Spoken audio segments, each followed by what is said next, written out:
मेरे प्यारे दोस्तों, मैं हूं विजय कुमार पाल। मैं हूं एक लेखक।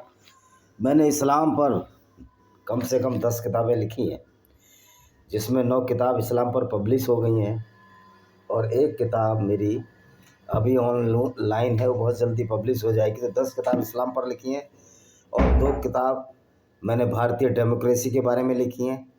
एक किताब भारतीय डेमोक्रेसी किस तरह इस्लाम गैर मुस्लिमों किस तरह ये बहुत सारी पार्टियाँ इवन इंक्लूडिंग बीजेपी हिंदुओं की रक्षा करने में असमर्थ हैं और ऐसे ऐसे कानून ला रही हैं जो कि हिंदुओं के बरखिलाफ़ हैं।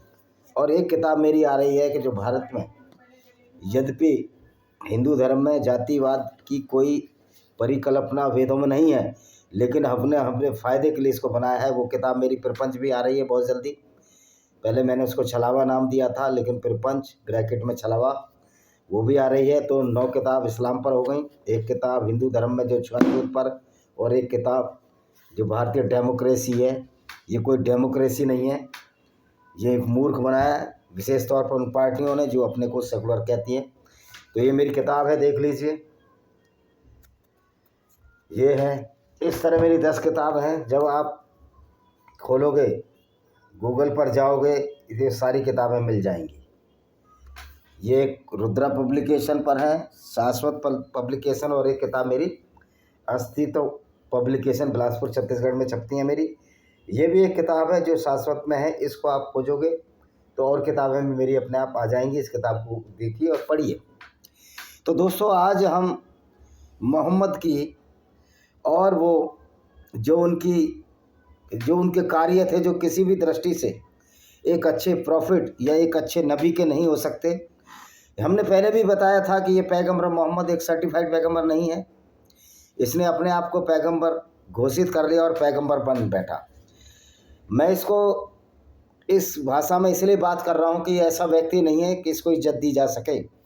कम से कम गैर मुस्लिम होने के नाते और एक अच्छा इंसान होने के नाते हर व्यक्ति का फ़र्ज है कि वो एक ऐसे व्यक्ति को जो एक हार्डकोर क्रिमिनल रहा हो, उसको इज्जत से नवाजा जाएगा तो उससे अपराध शास्त्र या अपराधियों का हौसला बढ़ता है। तो ऐसे लोगों को तर्क से मारने की ज़रूरत है। हमने कोई हथियार और तलवार नहीं ले रखी। हम तो मुसलमान भाइयों को भी ये समझाते हैं वीडियो में डाल कर कि तुम्हारा मोहम्मद कैसा था, क्या वास्तव में तुम उसको अपना पैगंबर मान सकते हो, जो औरतों को बाज़ारों में बेच देता हो, जो लोगों को कत्ल कर देता हो, और उसने कवियों का भी कत्ल किया। हमने बताया किस तरह उसने अस्मा बिन्त मरवान, एक यहूदी लेडीज कवित्री का कत्ल किया, और उसके बाद उसने काब बिन असराफ जो एक कवि था, जो मोहम्मद की लूट का विरोध अपनी कविताओं में करता था, क्योंकि मोहम्मद जो लूट करता था उसका 20% हिस्सा ये पैगंबर खुद रख लेता था और अपनी मर्जी की लड़की को लेता था और उसके साथ ही मुसावरत करता था, इंटरकोर्स करता था, बिना ये जाने कि उस लड़की का दर्द क्या है, उसको कैसे किडनैप किया है। जिस तरह इसने सफिया बिन्त हुय्या के पिता हुय्या को मारा और उसके बाद उसके पति किनाना अल रबी को मारकर ये व्यक्ति उसी रात टेंट में 3 दिन तक उसके साथ रंगरेलियाँ मनाता रहा। ये था एक ऐसा रसूल जिस पर मासिर राजपाल ने रंगीला रसूल किताब लिखी है, लेकिन उनकी हत्या कर दी गई। लेकिन अब ये हत्याएँ का दौर नहीं है। अब हमें ऐसे लोगों का खिलाफत करनी है और हमारे सर अब कलम होने के लिए नहीं है, चाहे वो गैर मुस्लिम हो, चाहे वो एक्स मुस्लिम हो, या कोई अन्य धर्म के मानने वाले यहूदी हों, मानवतावादी हों। अब हमारे सर इतने कमज़ोर नहीं हैं। अब सर कलम उनके होंगे जो इस्लामिक गुंडागर्दी को बढ़ावा देते हैं, इस्लामिक आतंकवादियों को बढ़ावा देते हैं। मैं भी दुनिया भर के गैर मुस्लिमों को ये अनुरोध करता हूँ कि हमारी काफिर इंटरनेशनल ऑर्गेनाइजेशन है, उसके सदस्य बनिए और ऐसे व्यक्तियों को जो इस्लाम के नाम पर गुंडागर्दी फैला रहे हैं उनको वहीं कत्ल कर दीजिए, क्योंकि इस संविधान हमारा भारत में गारंटी देता है अगर कोई अटैक करे हम पर तो अपनी जान बचाने के लिए उसको मार सकते हैं। अगर आपके पास बंदूक है तो उसको घुटनों से नीचे गोली मारिए। और आपको समझाने की ज़रूरत नहीं है, आप इस तरह उसको गोली मारिए कि जिससे कि हमें लगे हमने आत्मरक्षा में मारी है। और आप इतनी गोली भी मार सकते हैं उसका इतना ब्लड बह जाए कि वो सीधा जन्नत की बजाय जहन्नुम रसीद हो जाए। क्योंकि गैर मुस्लिमों को कत्ल करने वाला ये मोहम्मद भी जन्नती हो ही नहीं सकता। स्वर्ग ये कैसे जाएगा? अगर ये स्वर्ग जाता है तो अल्लाह बहुत ही क्रूर और अत्याचारी है, और ये वैसे भी बहुत फ्रॉड है, बहुत बड़ा जहन्नुम और जन्नत का। तो दोस्तों, आज एक और कवि थे जिनका नाम अबू अबाक था, और वो 120 साल के थे। कितनी उम्र थी? 120 साल। अब लगा लो, ऐसा विरध कवि जो मोहम्मद के खिलाफ कविताएं लिखता था, यहूदी, मोहम्मद को उससे भी खतरा हो गया। आप समझ सकते हो। तो आज इस्लाम को खतरा किससे ज़्यादा है? आज इस्लाम को खतरा है जो हम इस्लाम की पोल खोल रहे हैं, जो उस समय इस्लाम की पोल खोलते थे, जो इस्लाम की सच्चाई बताते थे। इससे हो क्या रहा है कि जो मौलाना हैं, जो इस्लाम की तबलीगी करते हैं, इस्लाम को बहुत अच्छी आइडियोलॉजी बताते हैं, वो आमने सामने आकर आप टेलीविज़न पर बहस करने के लिए तैयार नहीं हैं। और जो समझदार लोग हैं, जो गैर मुस्लिम समझदार हैं, हमारी वीडियो देख देख कर वो समझ रहे हैं कि इस्लाम सिवाय गुंडागर्दी के कुछ नहीं है, तो डबल मुसीबत इनको आ रही है मौलानाओं को। अब ये तबलीग करने जाते हैं, लोग इनसे सवाल पूछते हैं कि तुम्हारा मोहम्मद लुटेरा क्यों था, मोहम्मद 20% हिस्सा उसमें से क्यों लेता था। अब इन पर कोई जवाब नहीं बन रहा। यही वजह है कि भारत में 6 करोड़ लोगों ने इनडायरेक्टली या डायरेक्टली इस्लाम छोड़ दिया है। यही हालत मलेशिया में है, यही हालत इंडोनेशिया में। इंडोनेशिया तो खैर कभी कट्टर रहा भी नहीं, और वहाँ के लोग तो अपने को हिंदुओं का पूर्वज ही मानते हैं। मैं ये नहीं कह रहा कि सारे हिंदुओं के पूर्वज बन जाओ, मेरा ये कोई उद्देश्य नहीं है कि आप हिंदू बन जाओ। एक आप अच्छे आदमी बनो, और एक अच्छे आदमी जब बन सकते हो जब ये इस्लाम रूपी जहर को आप समझोगे कि पैगंबर कितना जहरीला इंसान था, किस तरह का वो इंसान था, और किस तरह वो मानवता के नाम पर एक कलंक था। तो अबू वक्काब को सिर्फ इसलिए मार दिया गया कि वो व्यक्ति मोहम्मद की जो काफिले लूटता था, औरतों के साथ बलात्कार करता था, उसका विरोध करता था। अबू वक्काब की मृत्यु 624 में हुई, और मोहम्मद मरा है शायद 632 में। एक यहूदी कवि थे जो कथित तौर पर हिजाज, आज का सऊदी अरब में रहते थे, मदीना में रहते थे। वैसे मोहम्मद के अलमदीना शहर में आकर प्रचार करने के बाद अबू अबाक ने इस्लाम धर्म को नहीं अपनाया। उसने कहा नहीं, ये तो सिंपल गुंडागर्दी है, मैं इसको नहीं अपनाऊंगा क्योंकि इसका पैगंबर लुटे रहा है। उन्होंने मना कर दिया, कविताओं में लिखा। मोहम्मद के प्रति अपने विरोध के बारे में मुखर रहे, वह मोहम्मद के एक बड़े राजनीतिक शत्रु बन गए। बाद में मोहम्मद के एक अनुयायी ने उनकी हत्या कर दी। एक वृद्ध व्यक्ति के रूप में अबू अबाक, अरवान पूरा नाम था, ने मोहम्मद और उसके अनुयायियों के विरुद्ध एक राजनीतिक रूप से आवेशित कथा लिखी जो सीरा में सुरक्षित है। उसने कथा क्या लिखी थी? कथा यही लिखी थी कि ऐसा व्यक्ति जो मक्का से आकर लुटेरा बन गया, और मक्का से मदीना आकर लुटेरा बन गया, और मदीना के लोगों को इस्लाम कबूल करा रहा था। और मदीना के इतने मूर्ख देखिए कि वो अपने यहूदी भाइयों को इस्लाम मोहम्मद के कहने से मारने लगे। तो इसी तरह आज बहुत सारे हिंदू मिल जाएंगे आपको, दुकानों में चर्चा करते हुए, बागों में चर्चा करते हुए, और ख़ास तौर पर सरदारों का तो मुस्लिमों से मुँह अब टूट टूट कर जा रहा है, टूट टूट कर गलबाहियाँ कर रहे हैं खालिस्तानी। उनको ये पता नहीं कि तुम भी कुरान की नज़र में तुम्हारी कोई औकात नहीं है, तुम भी नजस और नीच और गंदे पोटी जितने गंदे हैं, ये कुरान कहती है।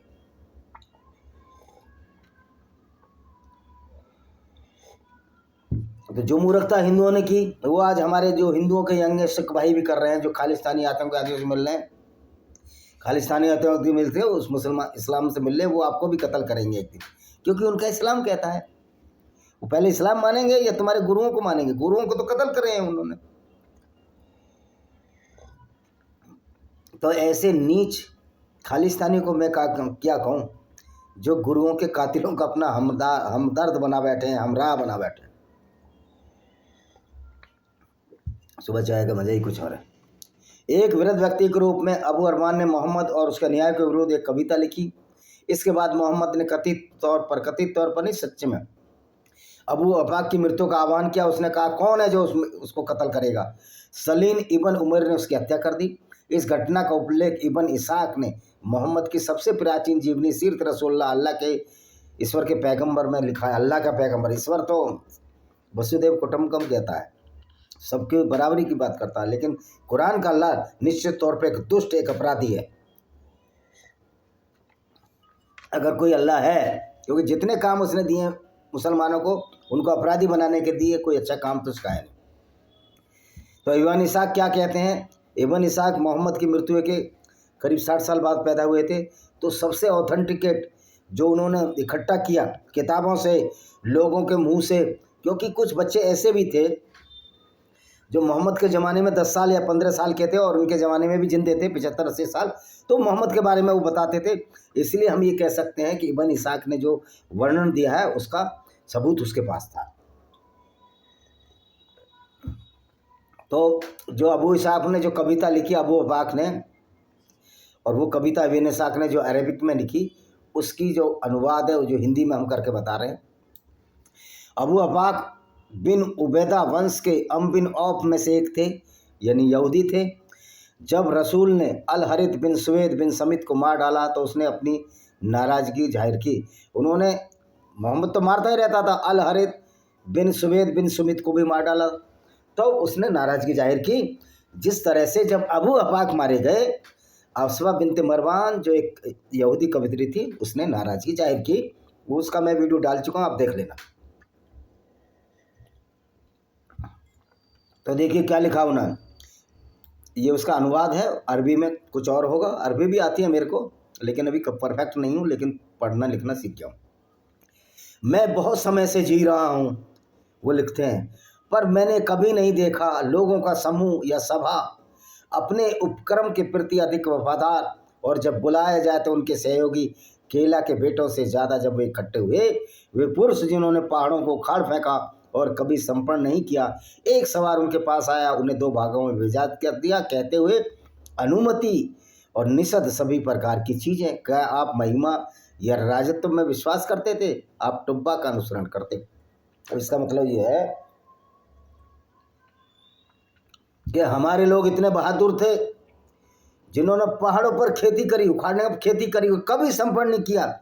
अरब के रहने वाले लोगों ने जिन्होंने खजूर खाकर, क्योंकि मुसलमान तो थे ही नहीं, मुसलमान तो इसके मोहम्मद के बाद आए, कह रहे जिन्होंने खजूर खाकर अपना जीवन यापन किया, ऊँटों का व्यापार किया, पानी की कमी से झूंझे, जो पहाड़ों के ऊपर चढ़कर व्यापार करने गए।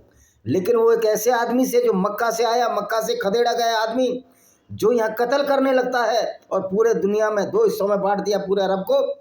एक को हलाल बोल दिया, एक को हराम बोल दिया, यानी कि हलाल मुसलमान और हराम वो जो गैर मुस्लिम। लेकिन फिर भी आपने उसको सिर पर चढ़ा लिया, आप टुब्बा का अनुसरण करते थे।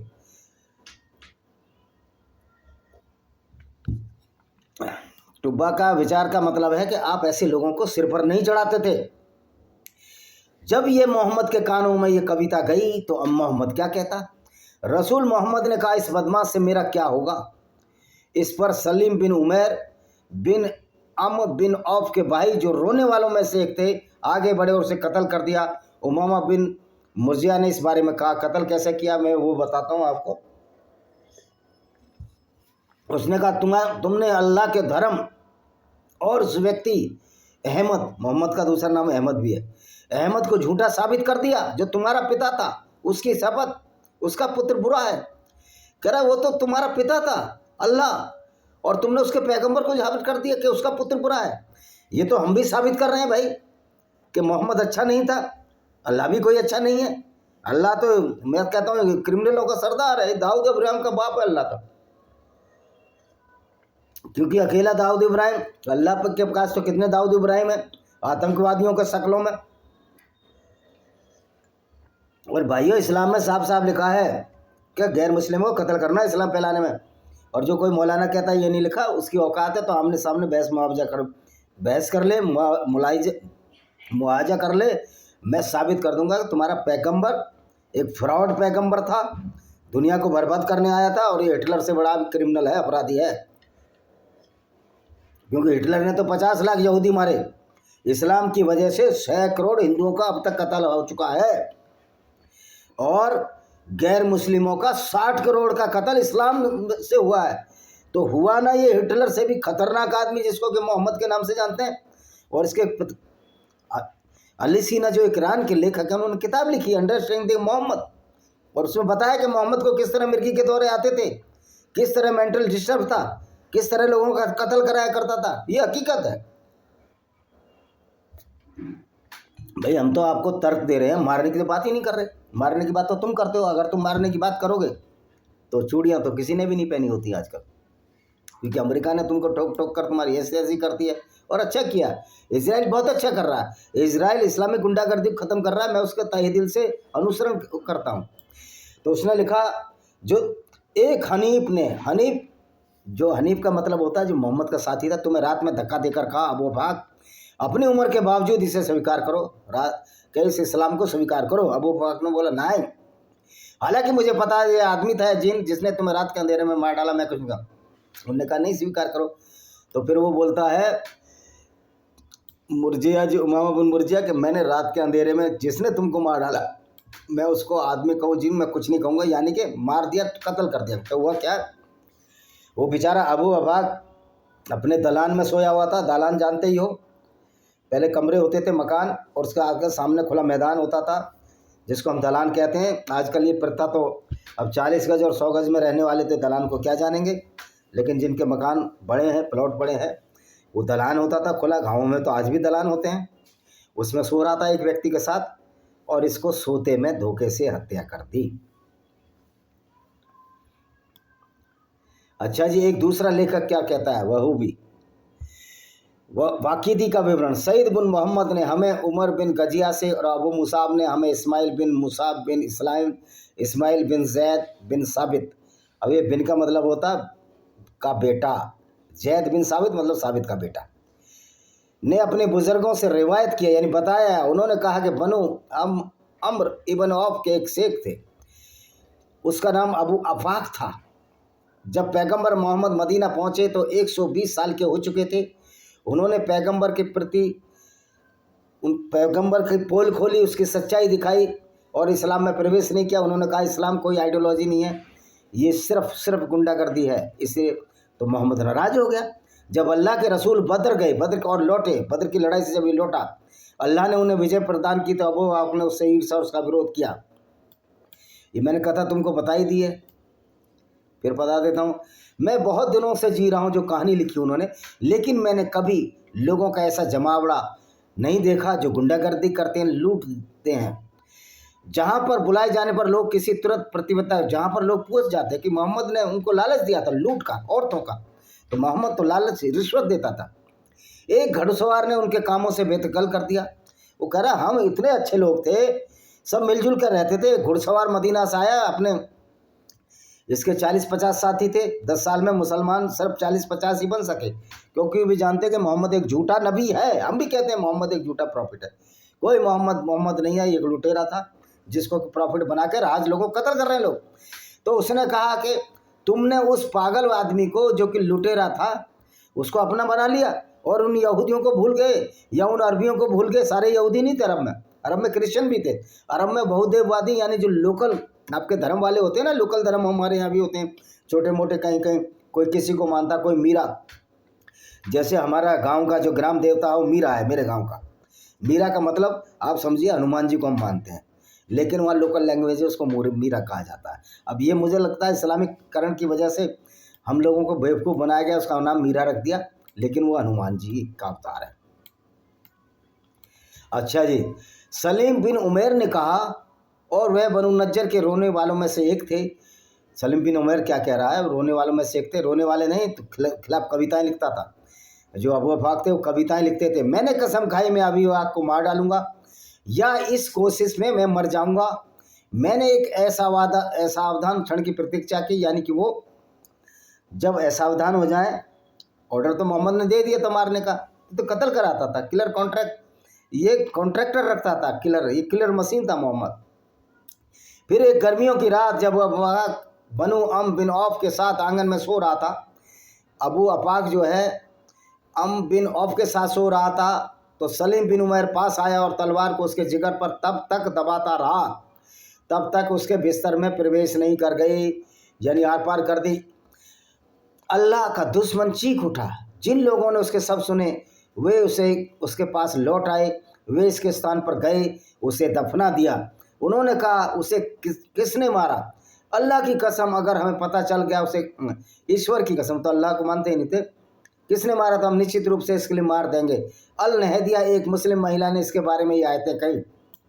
अब मुस्लिम महिला तो इतनी पागल हो चुकी हैं कि वो लड़की थी जो अल्लाह अकबर का नारा लगा रही थी, अभी कर्नाटक के स्कूल में, अब तो मैं उसका नाम भी भूल गया, उस मूर्खा को पता ही नहीं था कि तुम्हारा अल्लाह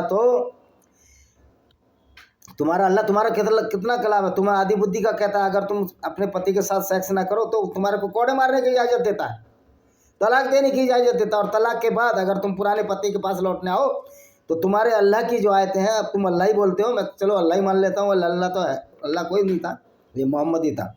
अल्लाह और अल्लाह का दल्ला ये कहते हैं कि पहले तुम दूसरे से निकाह करो और उसके साथ इंटरकोर्स करो, तब ही वापस अपने पुराने पति के पास आ सकते हो। तुम्हारा अल्लाह तुम्हारा दुश्मन है, लेकिन वहाँ वो लगा रही अल्लाह वो करूँ नारे। मुझे बड़ी दया आती है कि इनका किस तरह ब्रेन वॉश हो गया। अब देखिए, तुमने खुदा के दीन और अहमद नाम के बारे में झूठ बोला। अहमद मोहम्मद का दूसरा नाम है। जिसने तुम्हें पैदा किया उसने जिंदगी की कसम जो पैदा की, ये पहले कविता में सुना चुका हूँ। और अबू बकर को कैसे कत्ल कर दिया देखिए, और वो मैंने कविता बार बार इसको नहीं बताऊंगा। हालांकि कई इस्लामी विद्वानों अल-वकीदी की जानकारी को एक विश्वसनीय स्रोत बताया है। अच्छा, इब्न साद क्या कहता है? इब्न साद एक और लेखक है, वो क्या कहता है? इसी हदीस है, हदीसों में मोहम्मद के कार्यकलाप का वर्णन है। फिर अल्लाह के रसूल ने 20वीं महीने हिजरी के आरंभ में सव्वाल के महीने में, ये महीने होते हैं 12 महीने, मैंने इस पर एक वीडियो डाला हुआ है, अगर आपको लगता है कि कुरान के हिसाब से कौन से महीने, उस पर भी वीडियो डाल दूंगा। हालांकि हमारा कोई उद्देश्य उनके महीनों से नहीं है, महीनों से हमें कोई नफरत नहीं है, हमें तो इस्लाम की गुंडागर्दी को एक्सपोज करना है। अगर चाहोगे तो मैं ब्रीफ में 12 महीने अगले वीडियो में डाल दूंगा, 2-3 मिनट में बता दूंगा, आप ध्यान रखना। तो फिर अल्लाह के रसूल 20वें महीने हिजरी के आरंभ में सव्वाल के महीने में यहूदी अबू अफाक यहूदी थे कभी के विरुद्ध सलीम इबन उम्र अल अमरी का सरिया छापा हुआ। सरिया कहते हैं जहाँ ये मुसलमान दूसरों को कत्ल करने के लिए जाते हैं। जैसे भारत में भी ये सरिया क्यों लागू करना चाहते हैं कि लोगों हिंदू कत्ल करें। अब तो इनकी औकात नहीं, इनका अल्लाह की औकात नहीं, इनके पैगंबर की औकात नहीं। पैगंबर तो अगर मरी गया, उसकी तो हड्डियाँ सड़ गई होंगी। अब कहते हैं आप मोहम्मद की इतनी बेहुरमती बेइज्जती। भैया, मोहम्मद ने तो हमारी औरतों को, मोहम्मद की विचारधारा से हिंदू औरतों के बलात्कार हुए, तो क्या हम उसको गुलदस्ते देंगे? हमारे लिए तो हम तो ऐसे व्यक्ति की कब्र पर अगर इजाज़त मिले या ज़बरदस्ती जब हमारा पावर बढ़े उसकी कब्र पर मदीने में जाकर जूते मारे हम तो उसके, जो इस तरह का आदमी था। अबू अफाक अबू बिन औफ से थे और एक बूढ़े व्यक्ति थे जिन्होंने 120 वर्ष की आयु प्राप्त कर ली थी। वह एक यहूदी थे और अल्लाह के रसूल के विरुद्ध लोगों को अपनी कविताओं में मोहम्मद की हरकतें बताते थे कि मोहम्मद किस तरह लुटेरा पैगंबर है, और मोहम्मद के बारे में व्यंग छंदों की रचना किया करते थे। अब भाई कभी तो छंदों की रचना करेगा ना, तो डायरेक्ट तो हथियार नहीं ले सकता 120 साल की उम्र।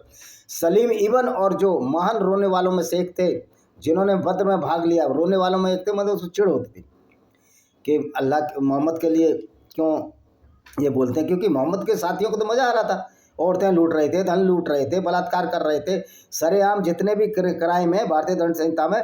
आज मोहम्मद को जमानत भी नहीं मिलती, ना उनके साथियों को जमानत मिलती। आके कोई मौलाना बताते कि जो धाराएं मोहम्मद पर आज लगती भारत में, क्या उसको जमानत मिल सकती थी? उसने क्या कहा? सलीम इबन उमैर ने कहा, उमैर के बेटे सलीम ने कहा, मैं एक प्रतिज्ञा करता हूँ, मैं या तो अबू बकर को मार दूंगा या उसके सामने मर जाऊंगा। वह एक अवसर की प्रतीक्षा कर रहा था जब तक कि एक गर्म रात नहीं आई, मतलब खुले में सोते हैं लोग। अल्लाह का दुश्मन चिल्लाया, लोग उसके अनुयायी थे, उसके पास दौड़े और उसके घर ले गए और उसे दफना दिया। तो अब देखो, बहुत सारे स्रोत बता दिए, बार बार उसी बात को बताने की कोई आवश्यकता नहीं है।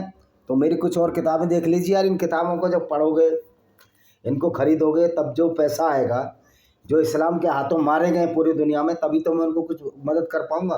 तो आप इन किताबों को पढ़ते हो, खरीदते नहीं हो, तो फिर हमारी मदद कैसे होगी? खाली मुँह जवानी तो मदद नहीं हो सकती। इन किताबों को ज़रूर खरीदिए आप। 10 किताबें, 2 बहुत जल्दी आने वाली हैं, जिससे कि हम पूरी दुनिया में फैले हुए गैर मुस्लिम, यहूदी, एक्स मुस्लिमों को भी, जो इस्लाम छोड़ चुके हैं, इस्लाम से प्रताड़ित हैं भारत में, उनको कुछ मदद कर सकें। अभी दिल्ली में हमारे इमरोज मलिक साहब हैं, उनको कमरे किराए पे नहीं मिल रहा। अगर आपने मेरी ये किताबें खरीद ली, अगर क्या 1 करोड़ किताबें नहीं खरीद सकते? 1 करोड़ लोग मेरी 10 किताबों को नहीं खरीद सकते? निश्चित तौर पर मैं उनको मकान दूंगा, ये मेरा वायदा है। वो एक्स मुस्लिम है और बहुत तकलीफ में है, ऐसे बहुत सारे लोग हैं। थर्ड वर्ल्ड कंट्री में जो भी गैर मुसलमानों के हाथों मारे जाएंगे एक्स मुस्लिम, उनके लिए मैं सहायता करूंगा। अगर कोई इस्लामिक कंट्री में रहता, उनको बाहर जाके एस्टेब्लिशमेंट जो इस्लामिक कंट्री नहीं है अपनी जान बचाने से, उनके लिए पैसे का इंतजाम भी हम करेंगे। बस शर्त तो हमको रखनी पड़ेगी कि मेरे भी साधन असीमित तो नहीं है, सीमित संसाधन है। और सीमित संसाधन जब होते हैं जब आप मेरी असीमित जब बनाओगे संसाधनों को, मैं असीमित संसाधनों का 90% से ज़्यादा 99% मैं इस भलाई में लगा दूंगा। ये मेरा वादा है। ना मैं कोई पुष्पेंद्र कुलश्रेष्ठ हूँ जो पैसा खा रहा हूँ। मैं अपनी मेहनत करके रॉयल्टीज की कमाई लगाऊंगा, जिस पर मैं पूरा तरह से टैक्स भी दूंगा और देता भी हूँ। जो भी मुझे मिलता है टैक्स देता भी हूँ। तो भाइयों, इन किताबों को खरीदिए जिससे कि हम उन लोगों की हेल्प कर सकें जो इस्लाम के हाथों मारे गए हैं। और ये पूरी दुनिया के लोग, ये सिर्फ इंडिया की या भारत और बांग्लादेश के नहीं है। भारत और पाकिस्तान और बांग्लादेश से हम उन एक्स मुस्लिमों को जिनको जान को खतरा है मुसलमानों से या इस्लामिक आतंकवादियों से, वैसे तो हर मुसलमान जो इस्लाम को मानता है, मोहम्मद को मानता है, वो आतंकवादी होता है, उसके निकलवाने में मदद करेंगे, उनको किराया देंगे। और जहाँ वो जाते हैं कम से कम इस्टेब्लिशमेंट के लिए एक छोटा सा रहने के लिए मकान देंगे। और आजीविका तो ढूंढ ही लेता है जब आदमी पर मकान होता है। उसका भी इंतजाम हम करेंगे कि उसका राशन 6 महीने चल जाए, जिससे कि वो सेटल हो सके। इसी के साथ हम इस वीडियो को विराम देते हैं। वंदे मातरम, जय हिंद। आपका दिन शुभ हो।